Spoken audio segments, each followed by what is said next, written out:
Hello, my love. Welcome to another episode of Blisstopia podcast. I'm your host, Mercedes Castellani, and we're going to be talking about purpose today, how it started and how it's going, how my life started, my professional life started, and how it's going now that I'm fully aligned with my purpose, with my own business, impacting thousands of lives.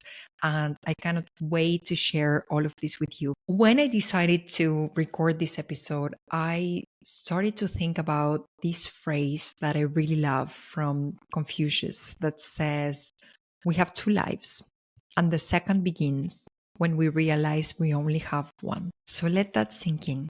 We have two lives, and the second begins when we realize we only have one. So today I want to talk about these two lives because I literally feel like I've had two lives because it's been two different journeys, two different characters. I'm a whole new person in this second life in which I am right now. So I want to share these two lives, this first life, how it started, and then how it's going. So let's start by the very beginning. When I was 18, so when I was finishing high school, I wanted to choose between studying business and psychology. I think I wanted to study business because I had always seen on the TV and the media all of these, meetings, executive meetings, and I was really excited with the idea of teamwork and the idea of motivation and cooperation and how you could have an impact on other people within a team. And it just seemed very fun, to be honest, from the images that I had from TV and movies. And then I was also interested in psychology because I have always been reading about the human mind and emotions and self-development. And I've always loved these things. I've read so many self-help books in my teenage years, and I've always been obsessed with psychology and the human mind and self-development. So for me, this world has always been so intriguing and so complex. So I was torn between these two. I was torn between business and psychology. And at that time, I was 18. So I had a very, I would say, small consciousness. I had a me consciousness, meaning that the only thing that I cared back then was myself. So when I had to decide what I would study, what I would pursue in my life, I thought, what is going to be better for me? What is more fun for me? What do I want to learn? How will I make more money? So it's all very selfish, to be honest, and very focused on myself. But at the same time, I don't really, blame myself for that because I was 18. I didn't know any better. I was so young, so immature. And my consciousness was very small, very small. It was just myself, me, myself, and I. That was the only thing that I cared. So with that consciousness, I thought, literally, this is what I thought. I don't want to be on a couch listening to people's problems every day of my life. Like that does not sound fun. For an 18-year-old teenager, that did not sound fun. And on the other hand, I imagined, going into meetings, wearing these like executive clothes and convincing people, kind of selling them or pitching them ideas. And that seemed a lot more fun. So I chose to study business and I did everything by the book. So I went to the best business school in Argentina, my home country, for my bachelor's program. So I studied business administration for my bachelor's.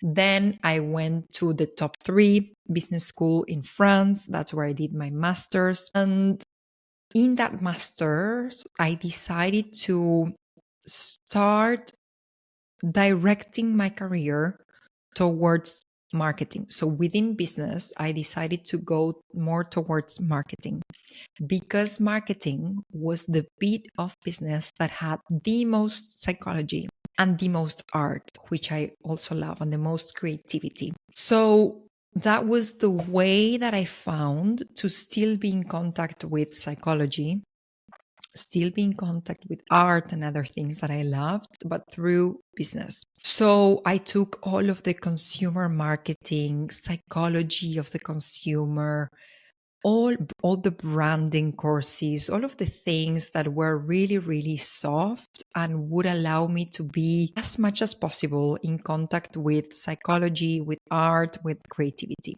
So I finished my studies in top business schools, and then I did a marketing career by the book. So when you want to do a career in marketing, you usually start as an assistant brand manager, then you become a brand manager, then you become a senior brand manager, then you become a marketing manager, and then you become a marketing director. And I did everything by the book. I worked in big corporations like Unilever, Bacardi, Marie Brizard, Stoli Group, different big corporations, always except for Unilever, which is a fast consumer group, fast moving consumer group. All of the others were in the wines and spirits business. And I was actually pretty good at it. Pretty good at it. I was pretty good at navigating the politics within corporations. So I would understand very easily because I didn't know back then, but I was very intuitive. So I would like pick up on things very quickly, who had power, who was moving the needle, who was making decisions, how to move things around, how to get what I wanted, how to get promotions, how to get information, etc. So I think quite intuitively, I was very good with the corporate politics. I was very good at motivating people who were in my teams. I was very good at, shining and letting the hierarchy see me and then put me in certain positions. I was very good at making friends. And I really enjoyed many of those years. But there was always this sense of stress. And now, as I think about it, it comes back to my body, and I'm like, oh God. There was always this sense of stress because you're always trying to please someone else. I was trying to please my boss or bosses if I had many. I was trying to please my colleagues. I was trying to please people from other teams. And it was just so exhausting, trying to please all of these different people. And because you need to please them. To get what you want, you need to be pleasing people. That's how it works. It was exhausting having to please all of those people. It was exhausting having to meet deadlines that made no sense. Why do we need this thing done in 2 days? We can do it in 5.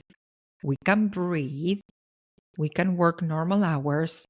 And it's the exact same thing. Why do we need to do it in 2 days? I think the corporate world just sets these crazy deadlines that will suck the life out of you. And then you're there trying to prove yourself that you are good enough, that you can do it, that you have it under control, trying to show other people that you have things under control. And it was just exhausting. So I was in love with the brands that I was developing, especially, for example, when I was working for Grey Goose in France, Grey Goose Vodka, or Bombay Sapphire Gin.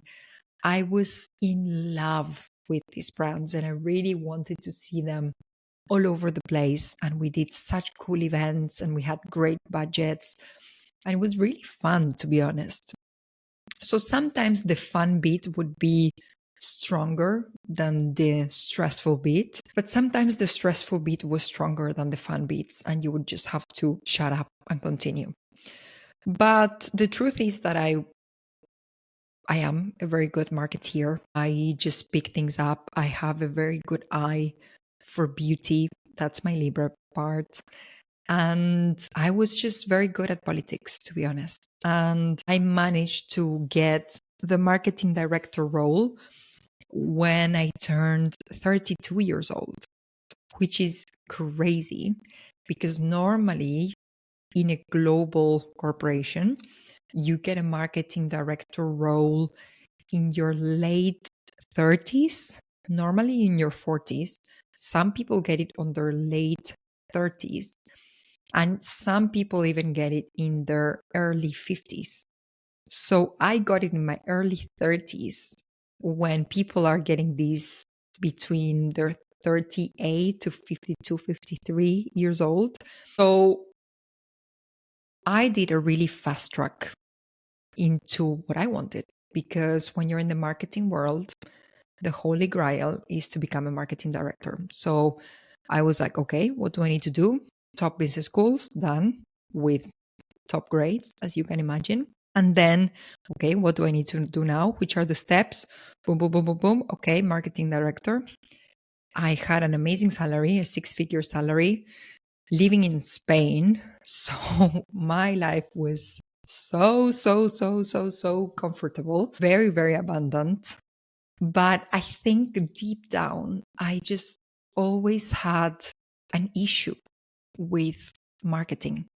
I had a moral conflict with marketing, because marketing is based on the premise that you need to understand the consumer's needs in order to sell stuff to them. So I had issues with that, because some of the products that we were selling were not nice, good products. First of all, it was a lot of alcohol. So I'm a wine lover, but alcohol is poison. So literally, we were selling poison to people, which is horrible. Of course, if you think of wine, it's a cultural product, and then there's a lot of art around mixology and cocktails and all of that. But deep down, it's just poison. And no one that wants to take care of their health should be drinking poison. We've made it cool. We've made it, like this cool thing that we do with friends and stuff. But deep down, we all know it's not good for our bodies. Sometimes it was like, very fine wines and very fine vodka or fine gin. Sometimes during some periods of my career, I was selling supermarket wine. And I was like, wow, this is just not working. We are trying to get to know people at the deepest level in order to sell things to them that they don't really need. So I want to understand people in order to sell shit to them. I was really conflicted, because to me, this sounds like manipulation. You're trying to understand someone to get a benefit from that. And that's not nice. That's not what a nice person would do. So then the way you communicate is you're trying to make people unhappier to then sell something that won't make them happy either. So you're creating this idea of what is going to make them happy, but then you're not actually giving them the thing that is going to make them happier. So I was like, this is just perverse. This is just horrible. So I always had this issue with marketing when it is applied to products that are not good for people. If you think about, I don't know, some organic juice that it's actually super good for your health, amazing. Then we want to understand consumers' needs and then provide this nice little healthy juice. But this was not the case. This was alcohol. So I was very conflicted. And then the question that started coming up in my heart and in my mind was, what for? Why am I doing all of this? What's the end goal with all of this? Besides making the shareholder or the shareholders wealthier, what's the actual goal? What am I actually achieving by creating this new wine, this new label, these new spirits that is coming up into the market? What's the real impact of all of this? And that's when I started tripping, because I realized there was no actual impact. I realized it was all a waste of time. So I was pouring so much energy and so much emotion and so much mind. I was pouring my heart, my soul, my mind into something that was not worth pursuing. And I realized I had bought all of these ideas from the media. in my teenage years. I wanted to become the corporate woman who would be, directing meetings with teams and stuff. And then when I got there, I was like, what? Okay, I'm in a leadership position now, but where am I actually leading these people? What am I actually doing for the world? And I couldn't find an answer. I couldn't find a proper answer that would be as deep as my questions were. So what happened was that I started growing spiritually. I had developed many, many hobbies like meditation, yoga, static dance. I went on many retreats in Thailand, in Bali, in India, in Spain. And my life was quite divided. I had on one side my professional life, and then on the other side, I had my hobbies. And these hobbies started asking questions, and these hobbies started to develop my soul, my intuition. And then I started asking these deep questions. What am I doing with my life? Why am I doing all of this? What's the purpose? What's the impact of all of this? And again, I couldn't give a proper answer with my job as a marketing director in the wine industry. So I think around 2020, I reached a point in my spiritual growth in which I reached spiritual awakening. And I wouldn't want to say that it was because of COVID, but I did spend COVID on my own in an apartment in Madrid. And to me, it was like a long 3-month retreat, basically. I was meditating every day. I was doing yoga. I was doing journaling. I spent a lot of time on my own because we had a lot of time back then. And I think something clicked during that period. And I was able to feel in my bones, to feel in my body this connection with everything. And I was able to switch from a me consciousness to a we consciousness. And I realized I got bored of caring just about me. It's so small. The me is so small. And I started thinking about we. I started thinking about the planet, the whole planet, not even a country, because a country is still very small, but about the whole planet, about us humans as a race and where we're going and the things that we need to change if we want to survive. And I went into really deep subjects that were quite foreign for me, to be honest, before, because I was so focused on me, that I had no time for all of that. I had no time for something bigger than myself. And then I think during COVID, with this experience of, this 3-month retreat that I had on my own, I gained this we consciousness and I started thinking, what's my role in all of this? And I started thinking, instead of thinking, what can I get from this? I started thinking, how can I serve others? What can I give? How can I be of service to other people? How can I be of service to the planet? How can I contribute to a better world? There's this big, planet with billions and billions of people.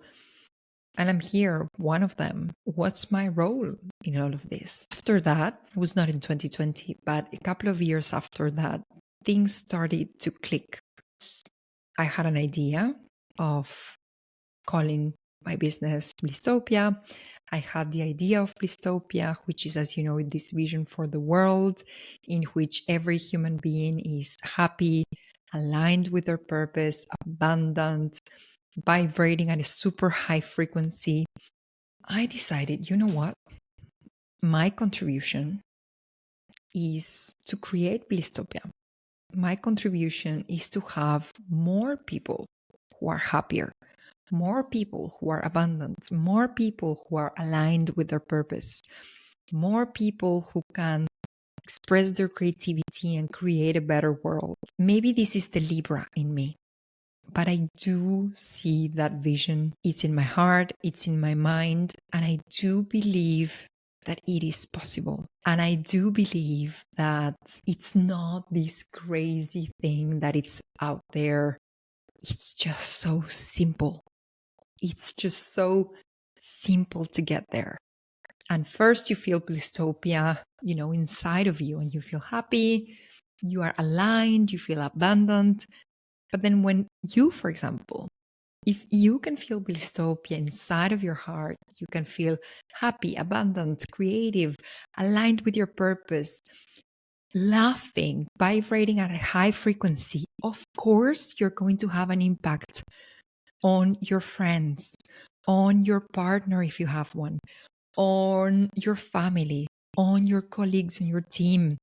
So if you switch, for example, then you are changing everyone around you. And if I can have 1,000 women who can, feel all of this, who can feel this level of happiness and fulfillment and peace and joy and abundance and all these amazing feelings, if 1,000 women can feel this, what's the ripple effect of those 1,000 women and the people that they are having an impact on? So that's why I decided to create my own business, to become the founder of Blisstopia, to become a life purpose coach, to help other women find their purpose as well and manifest their dream lives. It has been a huge change, and this second life, it's amazing. It's amazing. It's an adventure. My salary, it's much higher than before. So for all of you who are thinking, I think I need to choose between having a high salary and doing something that I don't like, or having less of a salary and doing something that I love, I'm here to tell you, you can have both, and you should seek having both. That's the only way it's going to work. So it is possible to have both. It is possible to love what you're doing, to be looking forward for Mondays, to love Mondays, because that's when you can finally do what you want to do again, and you can have an amazing income. That's the point. That's the whole point. And then on top of that, there's an emotional salary that I didn't have before, which is that I'm free. I'm free to manage my agenda in whichever way I want. I'm free to work from wherever I want. And for me, that is so, so, so important. And the emotional salary of making my clients happy. Nothing on earth that makes me happier than when I see my clients at the end of a session, when things have just clicked. Something clicked. They're not the same person. They're free. They know they can do whatever they want to do now. And I can just see it in their eyes. And that feeling of seeing a woman light up, that feeling is the best feeling on earth. And that's my emotional salary. So I get very nice income and the emotional salary of being free and making other people happy. Now, I don't want to say that this second life, it's all roses and it's all perfect. When you have your own business, it is necessarily like a whole journey. It's not always easy. Sometimes it's really hard. Sometimes you're like, oh my God, I miss my stable job. I think it's even in those days when it's hard, I am way happier than I was before. The only thing that I miss from the previous life is the stability. It's not thinking about whether, you have a job the next month, whether your salary is going to arrive or not. It's like, it's there and it feels very stable. It feels like you're walking on ground. And when you have your own business, it feels more like sailing. So you're on water, it's moving, it's fluid. Sometimes it's smooth sailing. Sometimes it's a bit stormy. In any case, I would definitely choose this again. If you would give me the choice, I would choose this again. If I had the opportunity to go back in time and decide, do I want to be in the corporate world or do I want to create my own business? I would create my business before, actually. I would quit that same day, knowing what I know now, knowing how it's possible to live in a peaceful state with a regulated nervous system, calm when things are not always urgent and crazy and you need to be running the whole time, when you can explore your creativity fully because no one can tell you to change things except if you ask your community what they think and then you take their feedback. No one is asking you, you need to do this, you need to change that. And if I had the choice to go back in time and choose again, whether I stay in the corporate world or I launch my own business, I would quit that same day and launch my own business again. I would choose this life again for sure, because I'm much happier and I'm much more aligned with who I am. I'm using all of my talents every day to make other people happy. I'm trying to understand people to then create programs that will actually make them happier, not to sell things that don't make them happy. I can actually use the things that I know, marketing, business, sales, branding. I can use these things for good. I can use these things to have one more woman smiling, and I'm going to cry. I can use these things for good. And I think that makes so much sense for me. And that's what I didn't have before in the corporate world. I think I've always wanted to help and I've always wanted to make other people happier. But I didn't find the space in the corporate world to have that level of impact because no one really cares, let's be honest. People are there to get a salary, to get a bonus. And even when they talk about sustainability and all of that, I would take things with a pinch of salt.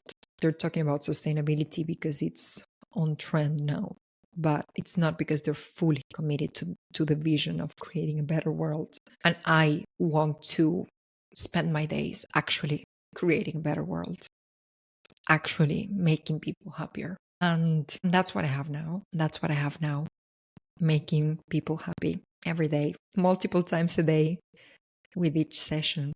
And that's my greatest joy. That's my greatest joy. Having found what I actually wanted to do after being lost for many years, after thinking for many years, and finally finding that thing that clicked, that made sense. And last week I was thinking, finally my life makes sense. Finally my life makes sense to me. It's like a force that is just pushing you in a certain direction, and it makes sense. And sometimes this is going to sound quite special, but hang in there. Sometimes in the world of spirituality, for example, I heard that, if someone becomes a priest or if they become whatever, a nun or whatever, they call this usually a calling. I'm not religious, as you know, I'm very spiritual, but I'm not religious. But I think the word is quite accurate. I think the word is accurate. I wasn't called by God, but it does feel like a calling. It does feel like something is calling you. Like the universe wants you to go in a certain direction. And it just makes sense. Your whole body wants to go in that direction. And you go. And you go, and it's amazing. And that's the beauty of it. So those were my two lives. That was my previous life as a marketing director, out of alignment with my own essence. A lot of prestige, amazing salary, stability, being part of the system. And then my second life as a founder, a CEO, a life purpose coach, being free, deciding where I work from, when I work, making other women happy, creating something amazing, fully aligned with my purpose, fully aligned with my soul, happy, truly, truly, truly happy, and creating a better world every day. As soon as I wake up, I'm creating a better world and looking forward for Mondays, looking forward for holidays to be over so that I can work again, because it doesn't feel like work. It feels like creating, and it feels like creating magic every day of your life. So if you are ready to go from, your current life to your next life, if you're ready to find your purpose, if you want to get to know yourself at the deepest level, and then from that place, dream and decide what you could do, how you can contribute to a better world. What's your role in all of this? How can you use your talents and strengths to be fully aligned with your purpose and to create a beautiful impact on the world? I would love to work with you. I would love to support you during 4 months in getting to know yourself at the deepest level. I would love to be, with you for 4 months and support you in this journey of self-awareness and also dreaming so big, creating a new vision for your life and then making that vision come true. So I do have a program which is called Path to Purpose, and I have been able to condensate what I now know about finding your purpose into a program that will actually allow you to find your purpose in 4 months. You can do this on your own, definitely, but it's going to take you maybe 2-3 years. You're going to be lost for 2 or 3 years. You're going to try a bunch of things. Some of them are pointless. Some of them will move the needle. But knowing what I know now and having helped many, many women go through the same process, I have refined a process that allows you to find your purpose in 4 months. So the first month we dive. So it's the month of gaining solid self-awareness. You will be able to articulate your identity, your values, your strengths, the areas to improve, the priorities in your life, and you will most definitely fall in love with yourself. The second month is the month in which we dream. So this is the moment to dream big, to cast an amazing vision for your life. And it doesn't need to be realistic, because realistic, the word realistic is full of limiting beliefs. What we believe is possible and what we don't believe is possible. So we don't need to be realistic just yet. You can let yourself go. You can fully dream. Even the craziest, most scary creative ideas that you might have, you will be able to explore several ideas if you have several ideas. Some people have many, some people have one, some people have two. If you have many, you will be able to explore all of your ideas and then actually decide what you want in life. What is it that you're going after? What's your end goal? What's the end vision in all of this? On the month 3 that I call design, you're going to design a life that feels amazing. So if you have many ideas, you're going to choose one and then actually start designing what that looks like. Where would you live? Would you work for someone else or create your own company? What kind of team? What kind of financial structure? What does this actually mean? What would it actually mean to choose this and implement this in my life? How would this actually look in real life? So we start getting more realistic in month number 3. And then in month number 4, which we call do, once you have this idea, you will go all in this idea and actually make it happen. So we are going to create together a roadmap to take you from the place where you are today, doing what you're doing right now, to the place where you want to be. And you will end up these 4 months with 1, a clear idea on who you are, 2, a clear idea on what you want to do next, and 3, a clear idea on the steps that you need to take to get to that place. So we go from the world of dreams and having many ideas and being lost and not knowing what you want into actually knowing what you want and getting there. So in 4 months, you will end up with a roadmap to get to that place, to make that idea your reality.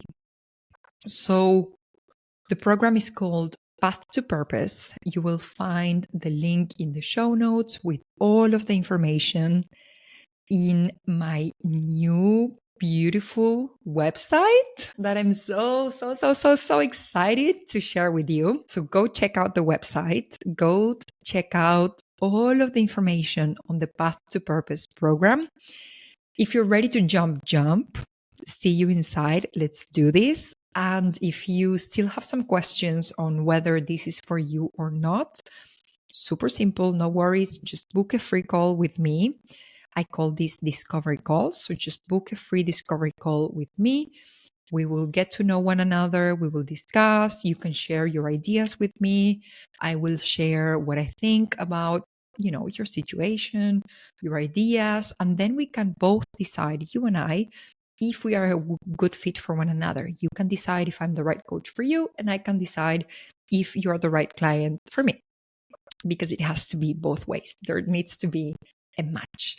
So I hope you really enjoyed this episode. I hope you found this episode insightful. I hope it inspires you to pursue your dreams. I hope it inspires you to realize that there's two lives, and the second one begins when you realize that we only have one. I will see you on the next episode, and in the meantime, in Blisstopia we trust.